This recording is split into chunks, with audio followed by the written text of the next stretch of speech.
You know, it is such just a bizarre experience. Honestly, the last, I want to say 4 or 5 days, every day I wake up and I say to myself, is this the day?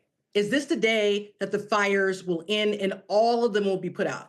And you know what? It never happens. And then, in fact, another one pops up. So I feel like they're getting the containment where the main fires, the Eaton fire and the Palisades fire, under control. And I really do feel like this is the week that it's going to all end. But that's the easy part. The hard part is rebuilding people's lives. The hard part is the fact that we still lost more than 20 individuals in these fires. So it's just heartbreaking. I've lived here, like I said, all my life, and I have never seen anything quite like it. Well, let's touch on the containment first. I guess framed, as you said, as the easy part. We were talking just there in the intro about forecasts for these very high winds again. Is that not quite as fair as we reported? My point, I guess, is the scale of fear you all have that it's about to get a lot worse again. It could.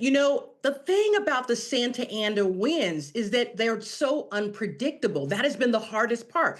You know that there's going to be high speed winds and you think you know the direction, but even if it starts in one direction, it could quickly turn into another direction. So they're definitely saying Monday night, which is right now in Los Angeles, and up until, Tuesday morning, you're really going to have more high speed winds. And then things are supposed to start tapering off sometime on Thursday this week. That's what we're hoping. Fingers crossed. But you never know. I live in the South Bay area of Los Angeles County. So fortunately, I have not lived in a evacuation zone, mandatory or not. And I haven't even been in a red alert zone, but I have lived about two cities over, because Pacific Palisades is about 35 miles south of the city that I live in. And then the Eaton fire is about 48 or 45 miles south.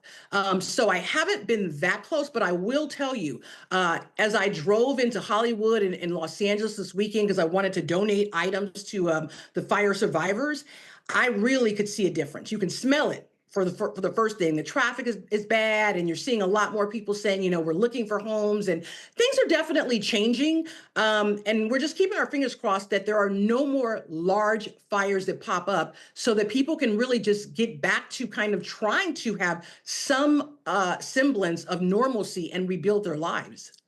Let's touch a little bit on both the short-term and long-term impact for LA. Firstly, on the short-term, obviously it's award season. It's interesting, but there's actually the premiere tonight of the Bob Dylan movie in London. No doubt the mood, even though it's over here, will be very different. The BAFTAs very soon, and then the Oscars pending. Is all of that going to be cancelled, or at least the mood will be drastically different?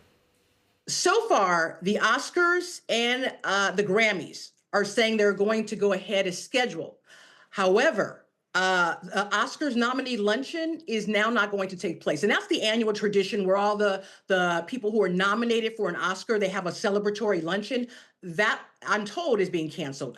And they've given more time to the voters to send in their ballots. So things are very fluid. I'm hearing, though, that the Sundance Film Festival is still going on, but it'll be interesting to really see, what happens. We're having all sorts of fundraisers. Every day I wake up, there's another studio that's donated millions of dollars.